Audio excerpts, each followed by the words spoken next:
స్వర్గవాస ఎవరు? హలో అమ్మా కోడలి పిల్ల, నేనమ్మా మీ మావయ్య గారిని స్వర్గం నుంచి మాట్లాడుతున్నాను. మావయ్య గారు ఏంటి స్వర్గం నుంచి మాట్లాడుతున్నారా? అక్కడ ఫోన్ ఫెసిలిటీ కూడా ఉందా? ఈ మధ్య జియోవాడు ఒక టవర్ వేశాడమ్మా. స్వర్గంలో అత్తయ్య గారిని కలిసారా మావయ్య గారు?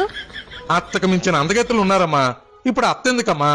అంత అందగత్తులుంటే వాళ్ళతో డాన్స్ వేసుకోకుండా నాకెందుకు ఫోన్ చేశారు మావయ్య గారు? మన ఎదురింటి శంకర్రావు గారు లేడు? వాళ్ళ ఎదురింటి ఆవిడ తన సినిమాకి వెళ్ళాడని వాళ్ళ ఆవిడ కొట్టి కొట్టి చంపేసింది కదా మావయ్య గారు. ఈ విషయం మీకు కూడా తెలుసు కదా. వాడు నా దగ్గర ₹1,00,000 అప్పుగా తీసుకున్నాడమ్మా. డబ్బులైతే ఇచ్చేసాలే, కానీ వాడు రాసిచ్చిన ప్రామిసరీ నోటు నేనివ్వడం మర్చిపోయాను. అది కావాలని ఇక్కడ నన్ను తినేస్తున్నాడమ్మా. అమ్మా పరుపు కింద ఉందేమో చూడమ్మా. ఉంది మావయ్య గారు. కొంపదీసి ఆ నోటు మీకు ఇవ్వడానికి నన్ను గాని మీ అబ్బాయిని గాని చచ్చిపోమంటారా ఏంటి?